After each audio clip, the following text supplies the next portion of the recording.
I'm not the greatest piano player, but I will play something for you. Oh, thank you. I appreciate it. Thanks for having me over. Oh man, please, we've been trying this for a long time, but finally today Yes. is the day. Today is the day. All right, man.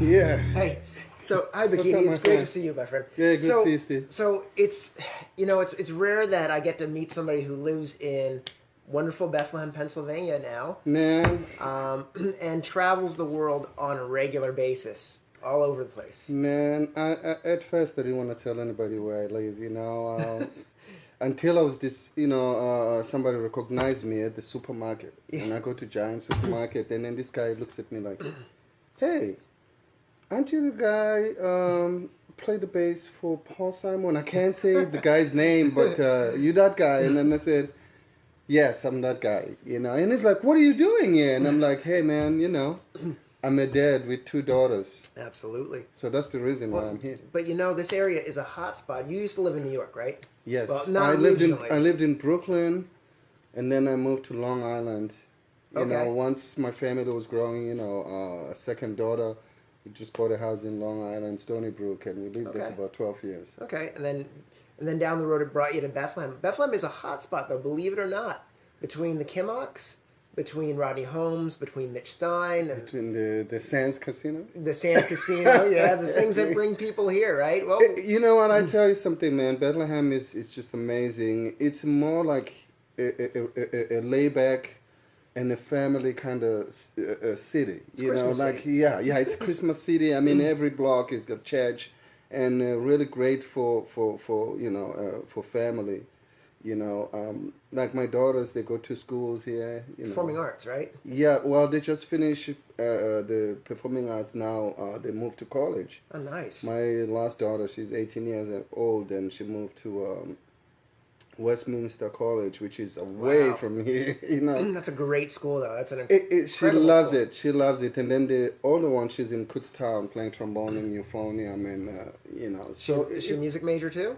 yes. Nice. And she says she's going for therapy, music therapy, and commercial music. And I'm like, man, what is that? But whatever, That's awesome. That's awesome. That's the next generation, right? I tell you, man, it's planning. it's a beautiful thing. It's a beautiful thing. I mean, for me, coming from South Africa, I never thought I will, Well, your I story will see is that. incredible. I mean, I read your story in that other magazine that has that bass word in it, and your story was amazing. Like what you've been through, what brought you to this point here is just amazing. Well, yeah, grew up there. You just taught me a lot of stuff to be really strong and not depend on or blame and say this why I'm suffering now because of what happened. But it just made me a better person. Especially, at the early age, I was really focused in music. I just wanted to play music, and thank God that my family were musicians. My father was a guitar player, played organ. But I never met the man. But my uncle was more responsible for me to take me to his gigs and just hang with me all the time. You played in his band, right? Initially. Eventually, yeah, because they used to practice at home, and but there was a time where the bass player, I think it was about maybe 7 years old.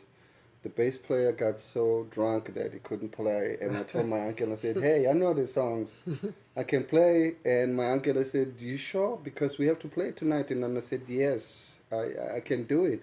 But the bass was so big, I couldn't really play, so I had to do this. How old were you at that time? 7. 7. Yeah, so, and then the bass player had like a Thunderbird Gibson, a big bass, but I couldn't play. And then I said to my uncle, I can't play like this. And the songs, they were like 1/4, 1/5. Okay.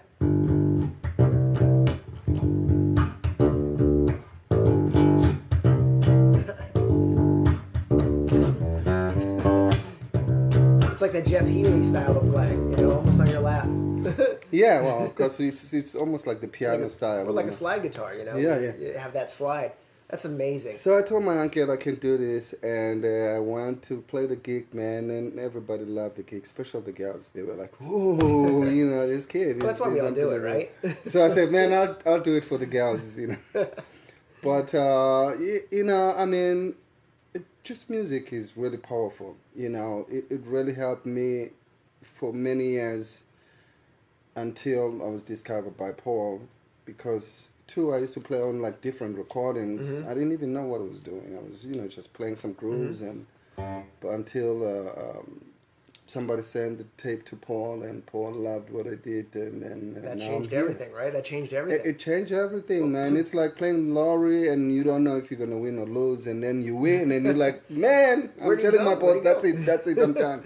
Well, you know, I think you've inspired so many bass players, you know, and me included. I mean, the first time I heard a fretless, I mean, I was really little, and you were a big inspiration for me because I had no clue.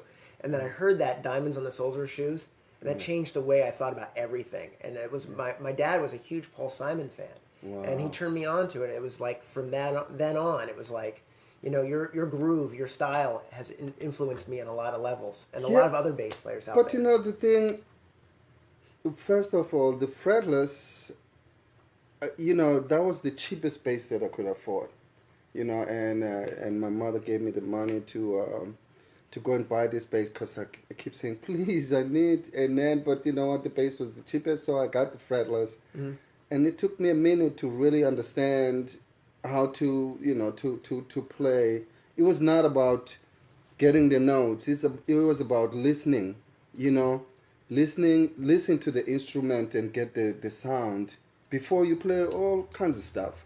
So that really gave me the direction. And then the second thing, I had to go to listen to the vocals and try to play with the vocals and get the melody, and you know, and just sing a little bit, because that was the nature of the instrument, singing. Well, that's what I was. I always thought that there was a real singing quality to your playing. Yes, so you know, because also growing up in South Africa, there's a lot of a cappella voices. They do all kinds of stuff, like, you know.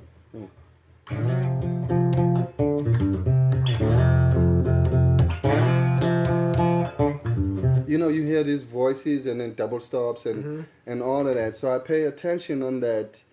Not very much about the groove. The groove I knew was there, but it's just that how to make this thing sing and get a better tone, and also too, because it's the hands, because the right hand can be a problem or left hand can be a problem. How you know, you play. For an example, diamonds or.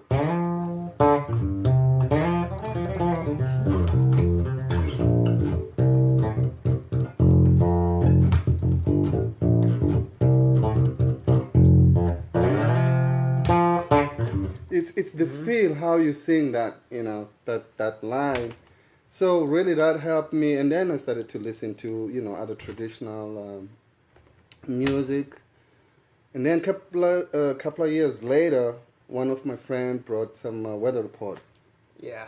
Jaco. And I was like, man, that's right? exactly the same instrument, but how is it getting all that? That's when I started to pay attention, really, and start to understand the fusion stuff. And I mean, Jaco, man, he was one of the greatest bass players on the planet. I would say he's the patron saint of bass players. You know, he's definitely he led the way, and we all kind of followed.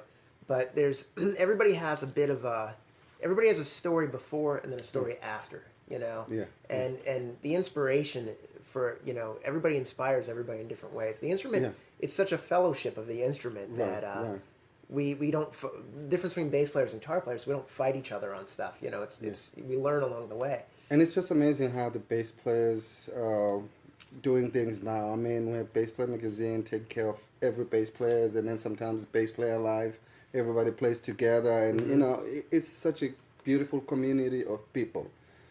you know, and also really a great thing to help the young generation, the young bass players, you know, which is sometimes I get very concerned about, you know, young people because they leave stuff behind and they move forward, and then but when they get stuck, they have to go back. You know, it's like they still have to figure out that the part of the bass it's a support instrument. You support that, you know, you play the groove and you make sure that you can listen to the singer, listen to the drummer, play together. You can't do this on your own unless you're doing a solo bass by yourself. Then, you know, it's one thing. Right, right. The foundation first, right? Foundation first, and then also go back to the people who created the grooves, you know, like James Jamison and all these bass players. Paul Jackson.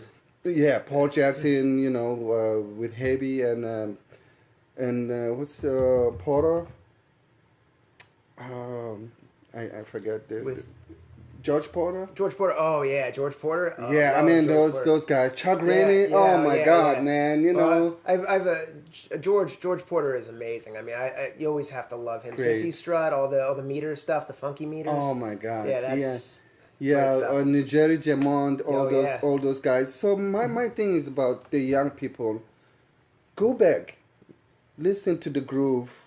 Then you got the other stuff. Yep. You know, the stuff now. Right. But go back. So, get the tone, play the song. So do you feel like Flash is kind of taking a priority over fundamental? Well, you know, the thing is that, especially after all the YouTubes and everything, so the young players now, they're taking shortcuts. Okay, and, you know, like our time was about really create, really listen, and just, you know, now it's a shortcut. You go to the YouTube and then you try to do all the tapping stuff that I can't even do, you know. Yeah, you're not even knowing the notes, you're just tabbing it out. So yeah, you know, my thing is about, just go back, listen to the traditional stuff, pay respect to those people and keep that going, and then add your own thing. You know, we understand that this is a whole different time now, but you know, absolutely, there's more work to be done. You know, I mean, I'm still going back and, you know, listening to what Chuck Rainey did in the, like 20 years ago.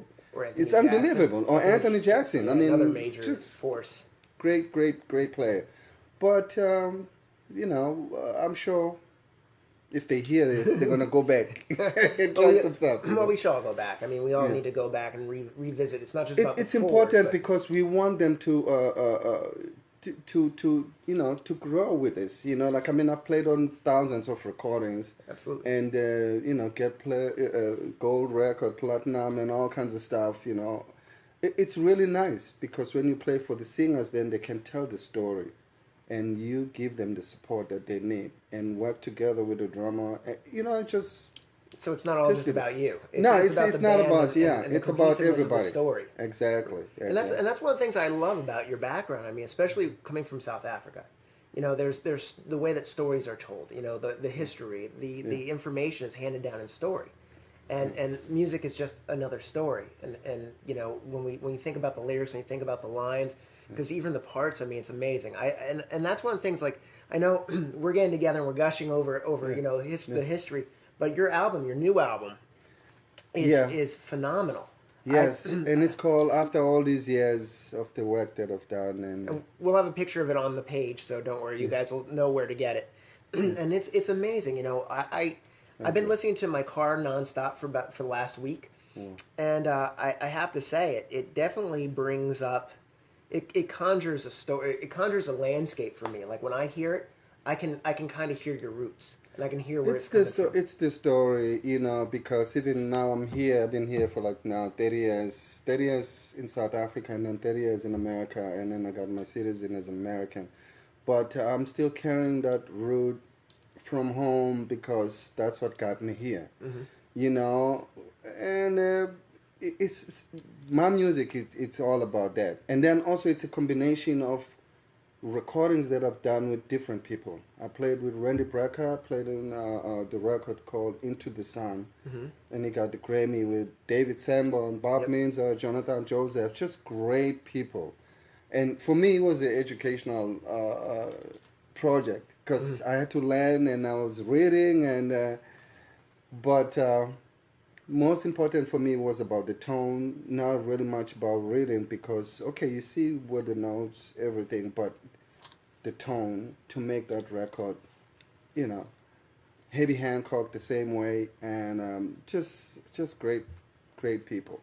And I'm still with Paul after all these Oh years. yeah, is that one of the songs after all that, or after Yeah, all still these crazy after all these yeah, years. yeah. But for me, still happy after all these Oh, years. You know. well, that's amazing, you know. And you have a, you know, there's a you've such a lineage of music over the years, and I feel like I've turned a lot of people onto your playing, and like Thank you. they know you with other artists, but they know that you have recorded a ton of albums, and a lot of it's on Apple Music. I found a lot of your music there. Yeah. And I mean, I had CDs from years ago, and they're all like I've had them for a while, so they're all scratched. Since So 1972. Man. so yeah, before I was born. But there is it's amazing, and I love this album. I would recommend that we all listen to it and put it. It should be part of our collections. Yeah, and then too, this record, it means a lot to me because like the title is After All These Years, and then you still see the tin town homes that people still live like that.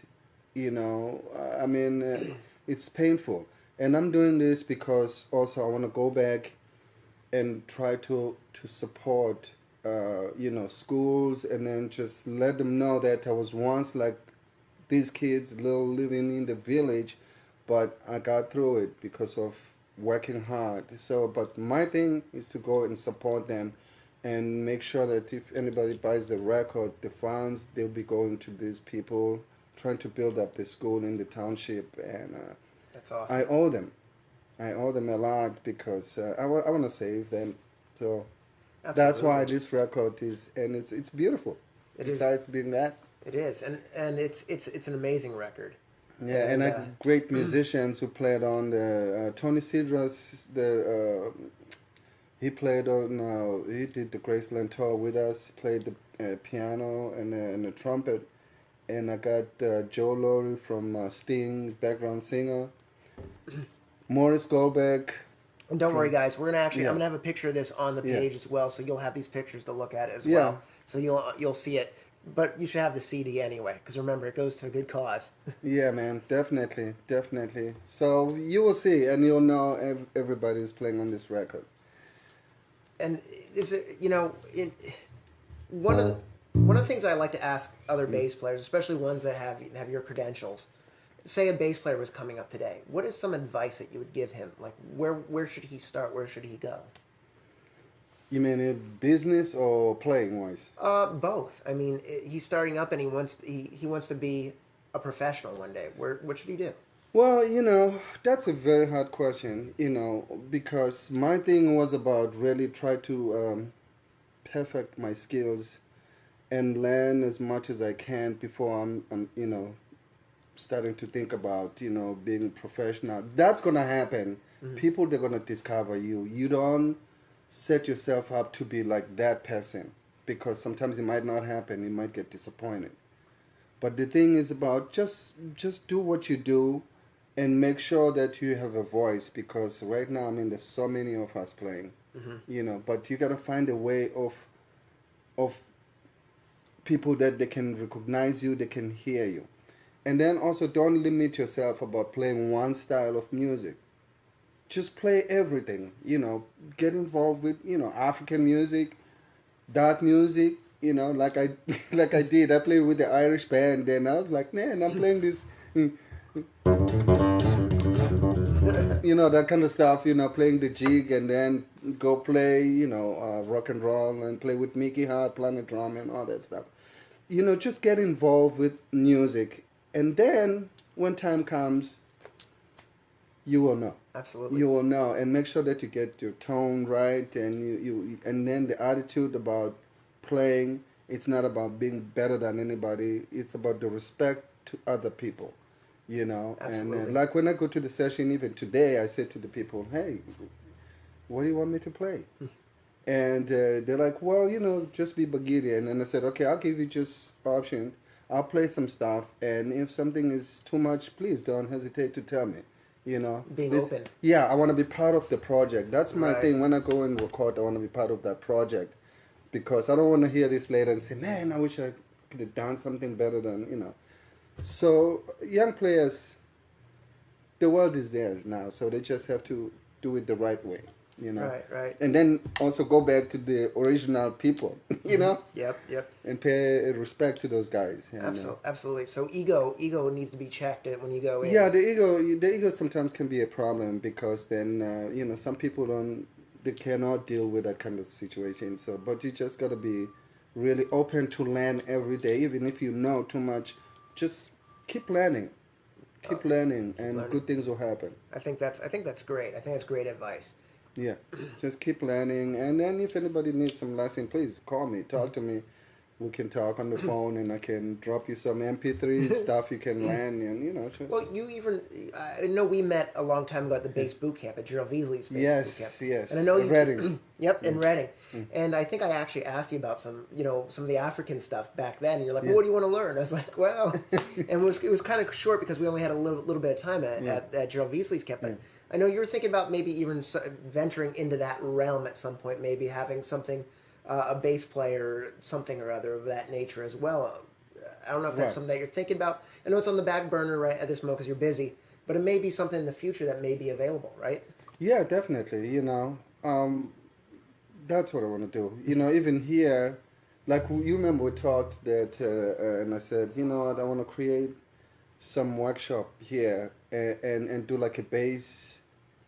Maybe do a bass community in Bethlehem. All the young bass players, they can come and talk to us and learn, you know, and learn stuff. And I can bring the African stuff, and you know, talk about the recordings that I've done and play some of those grooves and technique, and then you know, and just share with them. So that's something that I want to do. Hopefully, we'll do it when I settle down. Excellent. Well, what do you want to play us a little something out? Yeah, I want to just show this slapping technique that everybody goes crazy about this. You know, I do this for myself. I don't play this for anybody for a gig because I might get fired. I might lose the job. But something like this.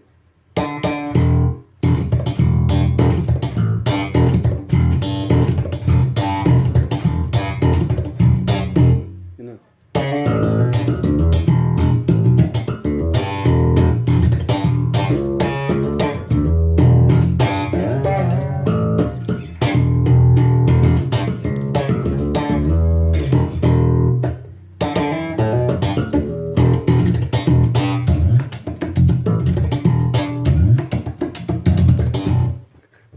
Crazy stuff. Awesome. Well, thank you so much, Bakithi, for having me over. Man, thank you. It was a pleasure, and we look forward to more things coming from you in the future. Man, thank you. And hopefully I'll see everybody at the NAMM show. Excellent. If they can make it. Thank you so much. Thanks, Steve.